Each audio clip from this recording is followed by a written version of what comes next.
somebody got to move. Somebody gotta become a bench player. Somebody got to move to the pine, and it's between Tyrique Stevenson and Nashon Wright. So we took the time. Shout out to Marcus Mixed It. He went ahead and put this together. Look, y'all, and I can't wait to see where y'all allow with this. If Jaylon Johnson comes back, when Jaylon Johnson comes back, who are you moving to the pine and why? I don't want to go first on this. Oh, it's easy for me. You know who going to the pine. I know. It's sorry. Like I'm not that kind of coach. You know, I don't care if you is my kid. If it's a better kid on the team, you going to the bench, son. So I'm sending Tyrique to the bench. Like we'll find some rotation for him, but Nashon is what DA wants out there. JJ is what every defensive coordinator wants out there. And like I said, it could be a rotational thing. It could be a rotational thing. I could do some rotational things at that number 2 spot, keep them fresh, you know, something like that. But after last game, I know, like before that, you know, last week when we were talking, we were saying like, you know, futures and, you know, I'm going to keep the kids we draft. Like, I'm not kicking Tyrique off the team at all. Absolutely. I'm not kicking him off the team. No, not even close to even thinking about it, or not saying like we ain't going to find some way to keep him there with us. But I'm reading what you got up there. I'm reading what you got up there.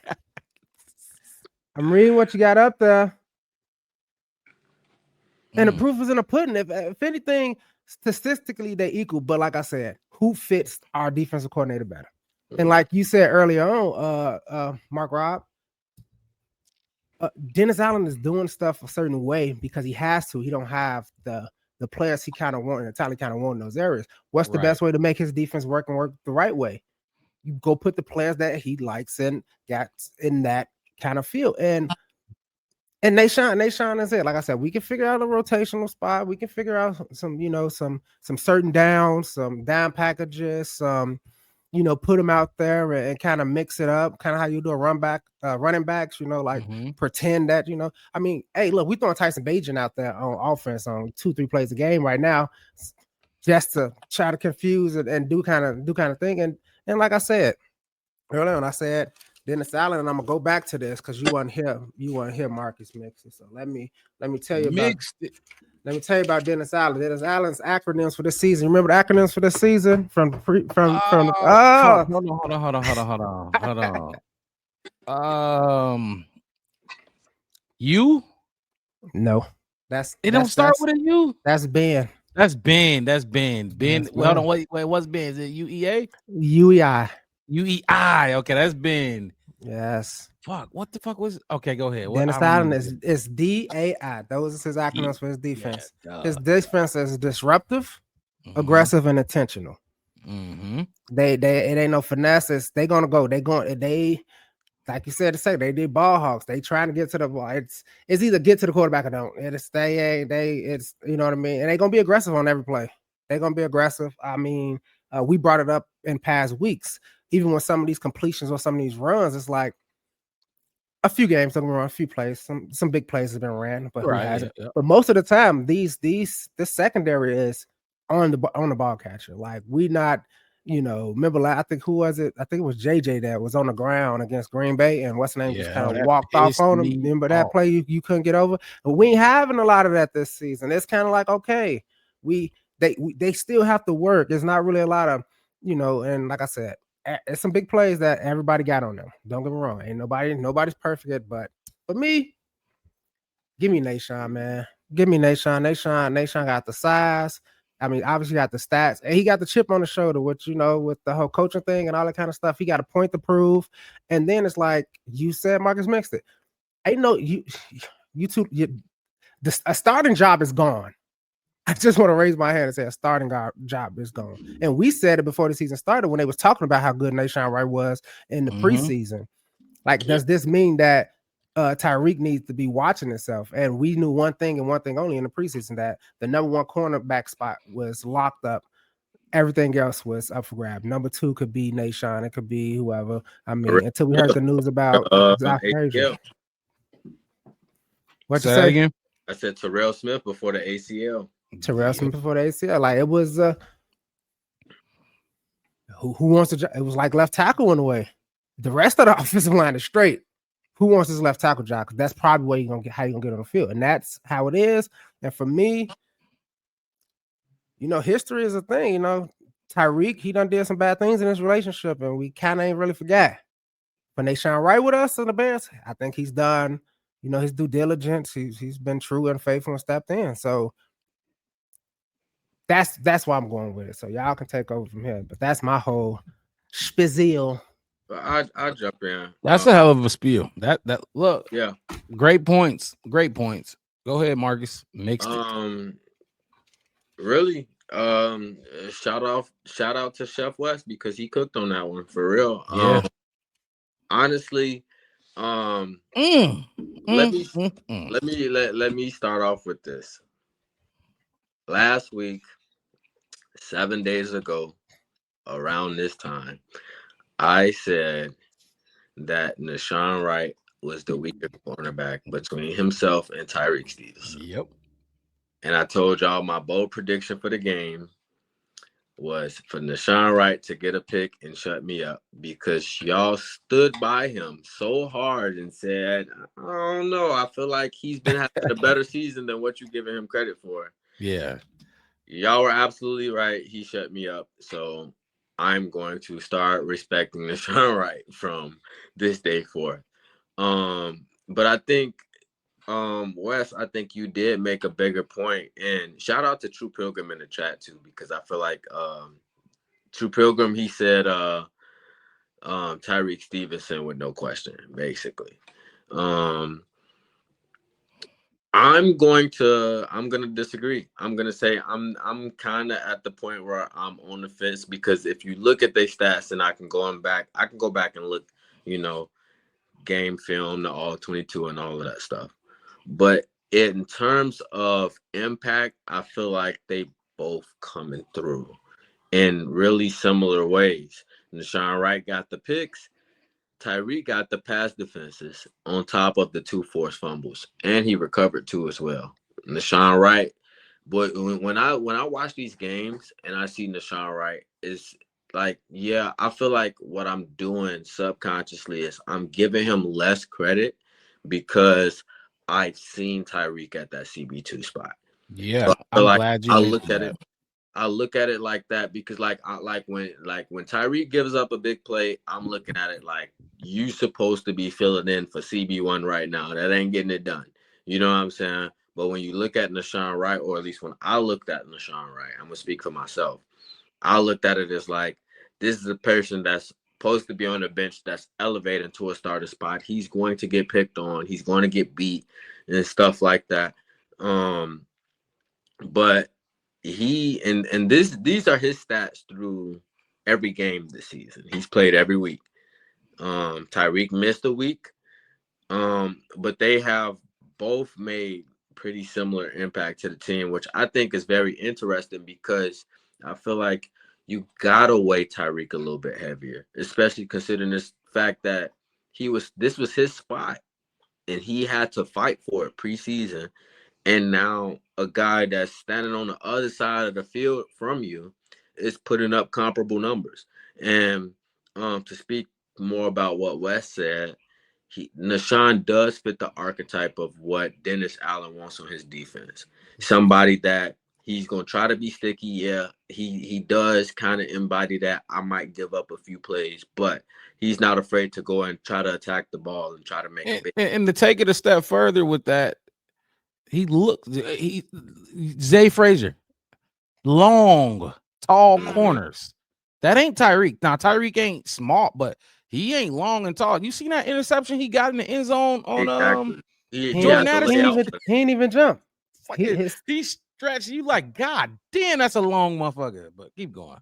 Yeah, and I think at the end of the day, I think that's going to end up becoming really important. I feel like I don't really see Nashon Wright really regressing as far as the stats go that he's put up on the season so far. I don't feel like throughout the rest of the season, if he ends up taking that CB2 spot, I don't feel like he's just going to start seeing the regression. I feel like, to be honest with you, I feel like Jaylon Johnson coming back from IR, I feel like early on teams going to try to pick on him and see how healthy they feel like he is. But Really? yeah, I really feel like that's going to end up being a factor. I feel like I don't feel like he's not going to overcome it though. Like I feel like teams are still going to try to test those waters a little bit though. But if you're looking at the two, like realistically, Sound like you going with Nashon. I mean, yeah, you sending Tyrique to the bench. I feel like I kind of want to, because I feel like it really kind of comes down to bringing DA's defense back to what he potentially wants it to be. Like we just talked about all of these simulated pressures and stuff that he's trying to do and stuff to account for a weaker pass rush. But at the same time, we also spoke about him playing his cornerbacks 12 yards off the ball and stuff too. And we talked really heavy early in the season on about how this is going to be one-on-one on the island, and we're going to be playing a lot of man defense and stuff like that. But we seeing these players play a lot of off ball and stuff like that. And I'm just wondering, what I'm looking for now is who's going to be the stronger between Nashon Wright and Tyrique Stevenson when it comes to pushing a receiver off of their spot and making the receivers uncomfortable and stuff, because that's something we know Jaylon Johnson can do. So if we can have a cornerback that can match that with him, or at least match 75% of that with him, then I feel like Dennis Allen is going to kind of start coming out and what could be kind of his peak form for the season as far as what he's setting up for this defense. So all in all, so you sending Tyrique to the bench? I probably would, yeah. I'm still pretty close to being 50-50, but I'm definitely leaving Nashon Wright side right now.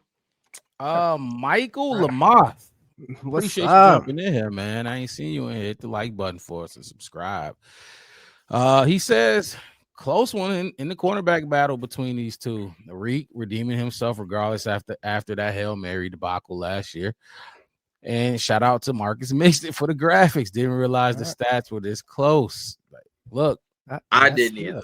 Yeah, I damn that's sure why I was did. talking so much last week. But after seeing them this close, I'm like, oh, y'all shouldn't have said nothing. Look, I got something I just wanted to put out there. So these two cornerbacks right here. One of them got 36 tackles. One of them got 43. One of them got a forced fumble. One of them got none. Both of them got 4 interceptions, and both of them got a pick 6. Y'all know who those two cornerbacks are? Who? That's Nashon Wright this season, and that's Jaylon Johnson's Pro Bowl season. And he beat him by almost 10 tackles and one forced fumble. And that was Jaylon Johnson's Pro Bowl season. I'm glad you brought that up, because I went and looked while y'all was going. I went and looked at Jaylon Johnson's numbers, and I just want to say one thing about Jaylon Johnson. And the spot is yours when you come back, sir. But you better come back, and that's all I'm telling you right now, because you make a lot of fucking money. We talking about these dudes. These neither one of these dudes making anything close to what he's making. So when you come back, sir, you better come back. Like, you absolutely have to come back, and because look. This ain't Matt Eberflus. This is Ben Johnson talked about. They asked something about CJ, GJ, and Kyler Gordon earlier in this a couple weeks ago. He said, look, I don't know Kyler that well. He's been out of the building, just like Jaylon Johnson, TJ. They've been hurt. They have not been around, so I really don't know them that well. Now, it ain't much, but I think it says a lot. I think it says a lot. He knows these dudes. Using him as a big weapon too, though. Even without having known him that well, he spoke on what he felt like Kyler can do as a nickel. And Dennis couldn't wait to get his hands on Kyler. You know what I mean? That was, I think before the season, he spoke about that. He mentioned Kyler for real. Bear Truth jumping in here. Appreciate you pulling up, my guy. We talking about this. It's a hot topic right now. Nashon, Tyrique Stevenson. I know you're gonna get your opinion on it in the chat, but we talking about who we moving to the bench when Jaylon Johnson come back.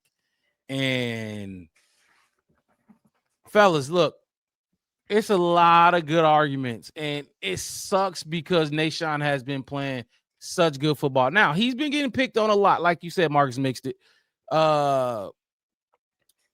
When Tyrique was number 2 to Jaylon Johnson, he got picked on a lot. It's gonna happen. You know what I mean? You go if you know number 2, you're gonna get picked on. They're gonna scheme against you. 4 takeaways. Jaylon Johnson's career high is 4 takeaways. You know what I mean? One thing we do well right now, outside of everything else on defense, is taking the ball away.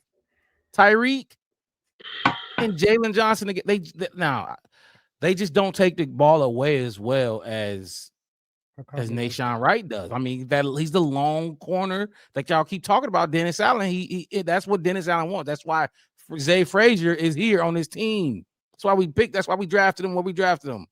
He likes long cornerbacks to do what he did against Jordan Addison in the end zone last week. So let me ask you a question. My bad for interrupting you. Let me ask you a question before you move on. Would you rather have 4 picks or 9 pass defenses at 10 weeks in the season? By the way, we're not talking about a full scope of the season. We're talking about where we are right now. He's got 9 pass deflections, and I feel like that's a big deal too. So, and that's what I would kind of struggle with this, is trying to weigh Nashon Wright's picks over the pass deflections. And don't get me wrong, at the end of the day, I did take the 4 picks over. You know, and that's kind of why even Nashon Wright's way. You definitely took the 4 picks. But to be that sticky is still like that, to like, you know what I'm saying? Like, that's kind of what I want in a cornerback, is somebody that's going to stick to a receiver, not get lost in coverage. And they've both gotten beat multiple times this season. Hell yeah. I'm trying to figure out which one is the one that's less likely to get beat, if that makes sense. If you're gonna say less likely to get beat, I'm gonna say Tyrique. I think Tyrique's a little more stickier than Nashon. But he's opportunistic. I think he's more opportunistic than Tyrique is. But this is the thing. This is why, and I hear players say it all the time. You cannot get hurt. Now, injury is an injury, but you cannot allow your coach to see a guy like Nashon. Like, fuck it. Nashon might be better than you. Guess what? He not gonna know, because I ain't gonna ever lead a fucking game. You know, I'm not getting hurt. Remember when people criticized Caleb for not going out of bounds against, I think, was it the Ravens game on one of his scrambles, and he slid instead of going out of bounds. I'm like, y'all wanted him to get smoked. So what? Tyson can come in the game. I kept saying, look, I don't give a fuck. You're not going to see him. He's gonna be on the bench. Like I just said, he might be better than me. So a linebacker running back might be better. You not gonna know, because he ain't gonna ever get in the game, because I'm always gonna be here. And that's just what happens when you take as much time off as Jaylon Johnson. Now, Jaylon Johnson's spot is sealed. He's solidified. He'll be here. But like I just said, they're gonna be watching you too, sir. As far as these two go, I'm gonna just say it right away. I'm going Tyrique. Nashon, it just sucks. This is why I like to talk about it, because it does suck to have to move a guy like Nashon to the bench with all he's done, especially when takeaways is the only bright spot, in my opinion, on his defense. You know what I mean? You're taking 4 interceptions to his 1. Now the forced fumbles, I think he peanut punching the ball out, but Nashon to me is a little less. His IQ a little lower than Tyrique's. When you talking about coverage, like the touchdown they did throw on him to Jordan Addison, the one he did catch last week, Nashon was just he was a little late getting over there, because he was holding. I forgot who he was guarding. Maybe he held him way too long and realized, oh shit, and he's so fucking long, he still almost got there. That's the give and take. Now, when y'all talk about rotation, putting him on the rotation, I don't know if they gonna have Jaylon Johnson playing every snap when you know what I mean, when he first come back. So they might do. I don't know which one of y'all brought up the rotation. I think it was US, or I don't know which one of y'all did. Can come up with some type of rotation, because like you said before we started getting into this, JJ played 1 game and he was done. Tyler 1 game and he was done. You got their backups. You got the doppelgangers. I don't care how you want to look at it. You got the people, especially at those two positions. That slot and that cornerback, like we said. Nashon probably ain't Jaylon Johnson, but he's like you said, Mark. He's a starting cornerback, and the same thing with CJGJ. Like he played 90% of the snaps in the secondary in the Super Bowl last season, so he's a starter, and he came in instant impact. So it's not like we're gonna have that drop off. Like remember saying Mark before we did the season, we talked to all those other teams about how our depth chart works against theirs. Like you probably got an A+ at one, but your backup is a C-, D+. Our backups are starters basically at this point when it's come to the secondary coming back healthy. So you can have that little rotation to get them in and just keep it going. Because just in case, like I said, what if, like you said, what if somebody do get injured again or something like whatever happens, or a concussion protocol that comes up and you're like, oh shit, now you got to play the whole next game, but you didn't wear him out after coming back off IR in that first game because you know what I mean. Whatever happened, you can play. You can use that depth, and that's what we was talking about. That's what the team talked about early on, while we was getting all these pieces and these adding these random kind of guys that had the same traits and sizes as the people in front of them. It's like, just do what he do. Be his shadow. I don't know if y'all seen that TV show Silo on Apple TV. It's like the person in charge is like the president, right? And the president has somebody called the shadow. Not a vice president, a shadow. So if something happened to the president, he knows everything he does. They eat breakfast at the same time, lunch at the same time, go to work, do something, know all the same passwords, all that. So if something happens to that first kind of president guy, the shadow automatically takes his place and keeps going straight out the gate. And they keep going. You don't miss a beat. You don't miss a beat. And they do have like an assistant president and all that, but they got a shadow. Even the chef in the kitchen, the head chef in the kitchen got a shadow. Somebody who knows all of their knowledge. So once, or if something tragic did happen to them, that person steps in literally the same day. I'm like, all right, cool. I'm the new head chef, Wes, and we're gonna get straight back to it because the previous chef was, it's just like that. And that's how I feel about it. And it's like, and for the whole thing about pat downs to interceptions, hey, the defense job is the get the opposing offense off the field like that. Get them off the field like that. What to me, one bad down versus, keep taking the ball away, keep getting hungry. That's what made Jaylon Johnson so excited. You seen JJ talking on the podcast with Richard Sherman. Man, I wasn't even supposed to be right there. I was supposed to be in Palm. You see Kevin Byard, some of his picks, he fading off his responsibility, undercutting routes. Tyrique did one too. I think against the Raiders too, where he undercut the route. Like, where they're just knowing what they're supposed to do and doing it, like, go take the ball away. Because if it's like, damn, if I throw it right there, I wonder if I'm looking this way, if I turn and I throw it this way, is it Nashon right or is it Tyrique? Because if it turn, I just fling it at it's Nashon. It got to be a hell of a damn ball, or he gonna stretch out longer. Yeah, so that's Mama Blues. Appreciate you pulling up. Hit that like button. We already know you subscribed, so. But if for everybody else who's just joining us right now, we talking about who's moving to the bench between Nashon Wright and Tyrique Stevenson. Wes bumping Tyrique to the bench. Marks mixed it, bumping Tyrique to the bench. I'm gonna keep Tyrique in. I'm kind of where Bare Truth is with this one. Free safety Byard, strong safety Brisker. CJ cornerback, JJ cornerback. Brisker and CJ splitting. Slash. Okay, yeah. Cornerback Jaylon Johnson, cornerback 2 Tyrique Stevenson. I'm kind of right there too. I'm kind of right there, and like you said, just let it play out and let's see how they do. Now, but you missing somebody. That's all the whole thing. It's like you got to slash me a Nashon Wright in there. Like, come on, he. Get him in the rotation. So to give me a slash Stevenson slash Nashon. Like, if you're gonna slash, Brisker and Gordon, can I get a? Yeah, and to be honest with you, I'm not opposed to that take. If that was our secondary lineup, I really wouldn't be mad at it, even if I'm talking about benching Tyrique. And to be honest with you, because you made a good point, Mark, is Tyrique is a little bit higher than Nashon in terms of IQ. The moment that you said that, the first thing I thought about was when he I don't remember what week it was, but I think he bit down on the play action and left somebody wide. Oh, that was fuck. Well, it was a weak quarterback too. Oh, what game was that? It wasn't Bengals. It was before the Bengals game. Yeah, it was definitely before that game. Who did we play before the Bengals game? Was it the Raiders? No, it wasn't the Raiders. It was no, it was. Was it? I think it was the Bengals game. When what happened? I missed it.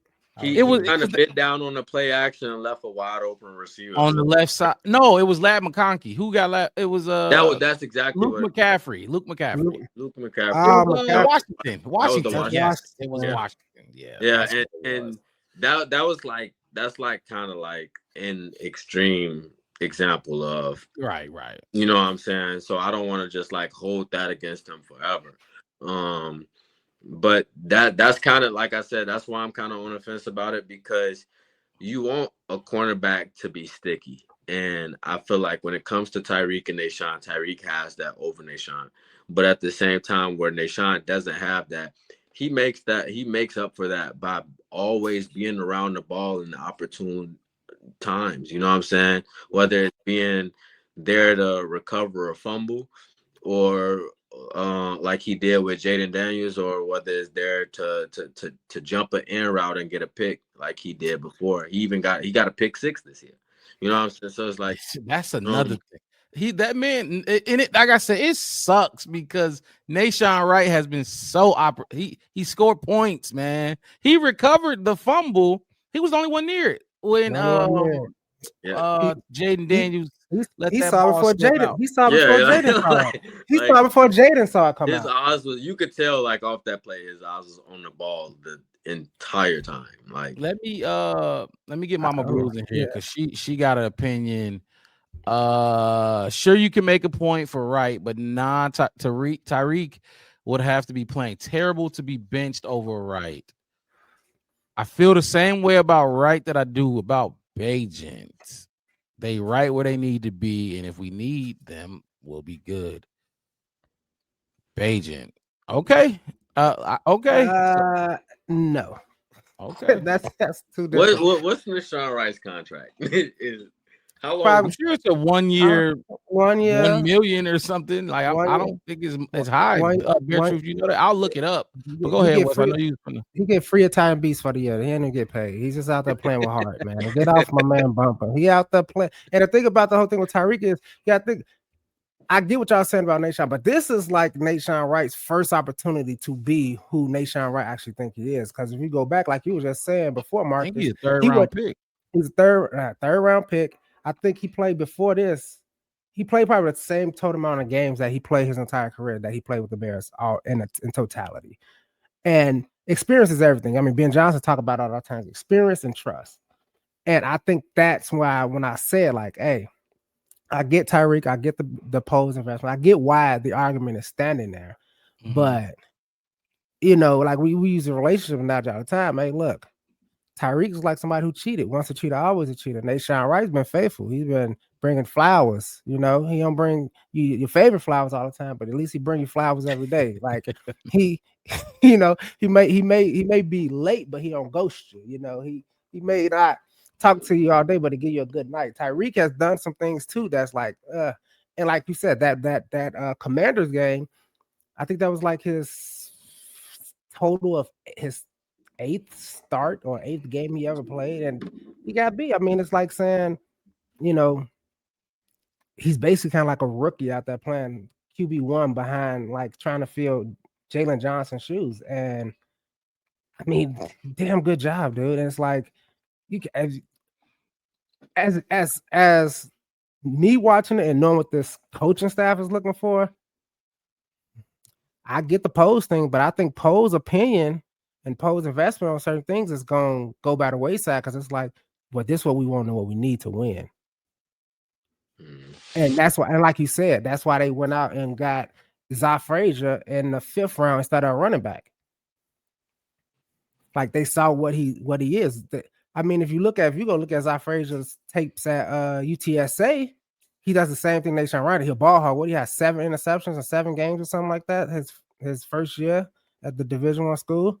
Just something like that. Something like that's what they look at Al Harris. That's Al Harris called them and said, "Hey, you see this dude? Watch this." And this is only in 7 or 8 games. He got 8 turnovers. You know what I mean? And then he's going up against Matthew Golden at UTS. Like, that's something you can work with and work on and go with. And it's like with Tyrique, it's like I'm thinking he's not a piece that's going to continue to fit the puzzle when this thing start building out later on. And it's like if you put Nashon right on the practice squad and see what happens. Like put him somewhere where somebody can pick him. He not going practice squad. There's no chance he go practice. I'm just saying, like, he's gonna be signed immediately. Give him something. That's what I'm saying. So if you, but I mean, Tyrique would too. Tyrique would go. I mean, that is true. But Tyrique could get signed too. But see, here's the kicker in the argument because I see Bear right. I mean, Bear Truth. Bear Truth. I was trying to get out. Yeah, go ahead. Because Bear Truth is saying that just like if we consider the contracts alone, Tyrique, like Nashon can come back for a lot less than what it would take for us to move off of Tyrique, especially where we drafted him. But how much do you weigh the fact that they stats at this point in the season, 10 weeks in, not only where, like you said, this is Nashon Wright having a big opportunity, but this is also supposed to be Tyrique showing some resilience from a big drop in what seemed like a big drop in his confidence from last season post Hail Mary incident. So this is supposed to be a moment where it's like Tyrique can stand and say, no, I'm establishing myself. If I'm not CB1, I'm CB2 because Jaylon Johnson is here. You know what I'm saying? But at past the midway point of the season, we're looking at somebody who has an opportunity that they've never had, and it's looked like they kind of chasing you down a little bit. So I do feel like that plays into account. Also, Bear Truth saying again, Nashon Wright, 27 and having a journeyman type of career does play in to effect. And as far as CB's declining faster than any other position, I'm a young football fan, so I'm not educated enough to know that far. But I will say that that's something that's interesting. I'm gonna be looking out for that to see if I see any decline in what they play look like if they both still here next year. So Bear Truth also brought up the point earlier. Let me go look for it. Oh, here. Tyrique is a second round investment. Right.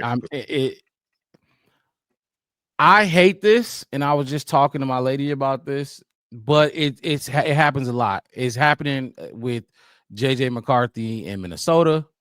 It didn't really, the Colts kind of cut ties with Anthony Richardson. Not cut ties, but brought in Daniel Jones pretty fast. Performance over politics. Unfortunately, it's a lot of fucking politics that get played in the NFL. Now, whether you pay the dude a big contract and they stink, you still gonna play him, even though this undrafted free agent is outplaying him big time. You know what I mean? You paid him 80 million or 100 million, they gonna play him. Or you drafted this dude in the first round and he stinks, you still gonna play him over the undrafted free agent, so to speak. I think that plays a big role here too. But also, I think that's how Ryan Poles and them dudes think. But in my opinion, like I said earlier, based on this, right, like this, for me, I'm going Tyrique just solely based on, I think he'll be attached, like he'll play the position better than Nashon Wright more often than not. That's just what I think. When it like cut everything out, the contracts, where these players was drafted, and they were, their journeys and all that. I do believe Tyrique is just the overall better cornerback. Now, look, I think the conversation, and we don't have it tonight, but we will have. I kind of touched on it earlier. I think the conversation really got to go towards Jaylon Johnson. That's why I said when you come back, you better be back, because that is the dude that's getting paid. They don't keep paying his ass. We just talked about Zay Frazier. We just talked about Nashon Wright, Tyrique Stevenson here, Terrell Smith, and we got another draft to go and another free agency to go through. They're not gonna keep paying you all that money, dude, if you're not living up to standards. Like Jaylon Johnson went a long time without getting the first interception here. You know what I mean? Like, I know I'm talking about Jaylon Johnson, but I feel like that is a bigger conversation because this one right here, I do think they're gonna go with Tyrique. Nashon gonna come off the bench. And depending on how they do the snap count, I don't know if they're gonna bring Jaylon Johnson back and play him like that, but I don't know. We gonna see though.